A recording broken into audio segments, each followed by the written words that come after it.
Hi, I'm Georgia. And I'm Renee. And this is TiPb.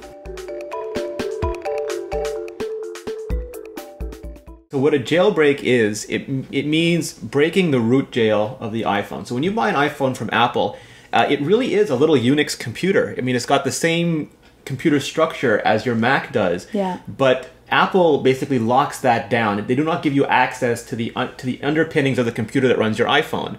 And for some people, that's great. They think that you're going to do bad things with it. Well, I mean, like for a lot of consumers, that's great. Like my sister would never, she doesn't even know that it's probably a computer, right? She just wants to use her apps and she doesn't want any problems. But some people who are power users, or some people who just want, you know, it's my device, I bought it, I should be able to do what I want with it. They want to be able to, for example, install apps that aren't in the App Store, change the way the icons look, like actually change the whole theme of the phone. Right. Maybe they want to do things that carrier doesn't allow, like tethering for free or something. They want to customize. Yeah. So in order to do that, you have to break the security that Apple puts around the root system of the phone. Take off the bubble wrap. So that's why it's jailbreaking. And what made you even start to consider this?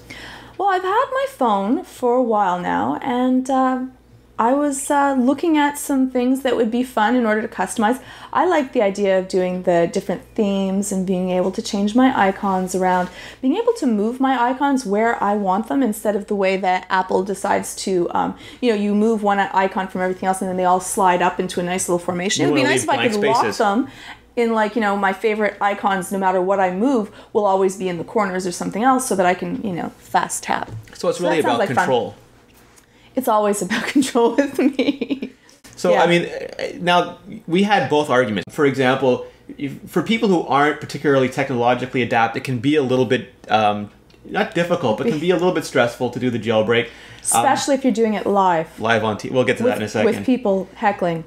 Some people who go a little bit jailbreak crazy and throw on tons of tweaks and tons of apps, they can experience some stability and some performance problems with their iPhone. They could, yeah. It's rare, but it could be. Also, if you jailbreak your iPhone and you take it to an Apple store, they probably will not help you. But no love for the jailbreak. You can restore a jailbreak. You can go right into iTunes, plug it back in, hit the restore button, and it goes back to having the phone the way you bought it.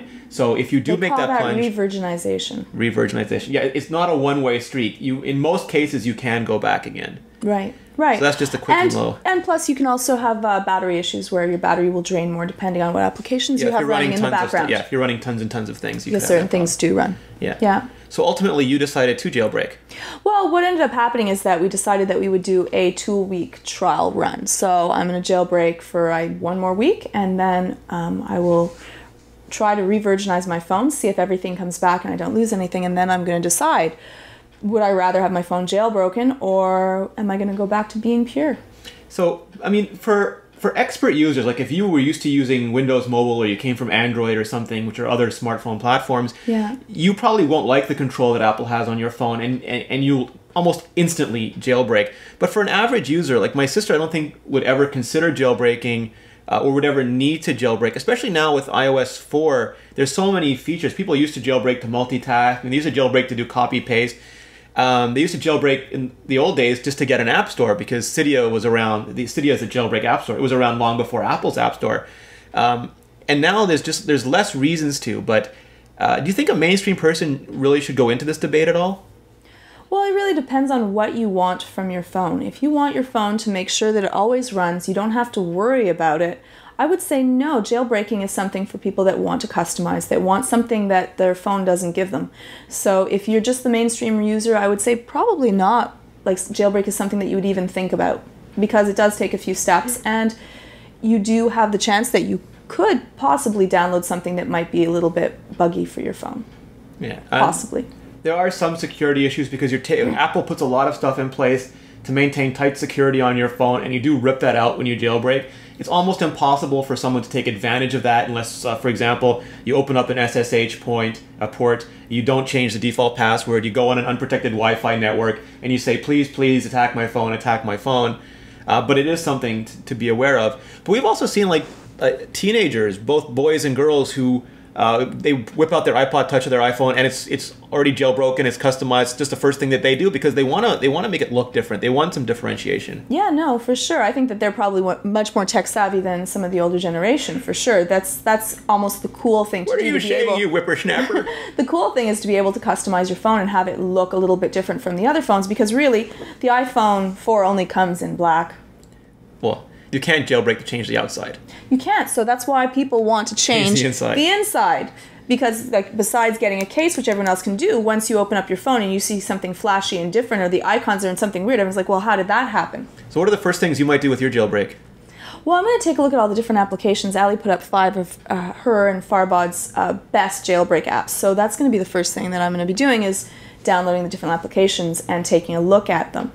That being said, I did download Winterboard, and the thought of having to respring constantly, which is like a small reboot, a very quick little reboot for your phone, is slightly annoying, especially when something like Winterboard has a whole bunch of little different options and they're not really explained. I guess I could look them up. Springboard, the iPhone home screen is actually internally known as Springboard, and Winterboard is a jailbreak version that lets you do all sorts of changes to it. Actually, the coolest part was when I started off the phone and it says like slide to Saurik. Yeah, you can customize anything. You can, instead of saying AT&T in the corner, you can have it say Bob's Brandy, whatever you want to say. Yeah, unicorn tears. You can swipe down and have all your Wi-Fi and Bluetooth and basically all your settings come down, SBS settings. Yeah. There you can have a Wi-Fi hotspot. You can do FaceTime over 3G. There's tons and tons of things if you want to put in the time. That was the thing. I used to use Windows Mobile. I used to use Palm, and it took so long for me to maintain my phone. I was spending so much time tweaking and setting and making it do what I wanted it to do.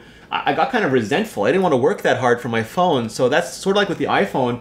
I used to jailbreak just to unlock it, but now I have an unlocked iPhone. I kind of just leave it because I don't want to work that hard anymore. You see, and I find it fun. I think that it's interesting to be able to do different things and see what you can do that is a little bit outside of Apple's scope of vision for what you should be doing with your iPhone. So I've been having a little bit of fun testing out different things, and yeah, I'm a little bit excited to find out how far in the rabbit hole this really goes.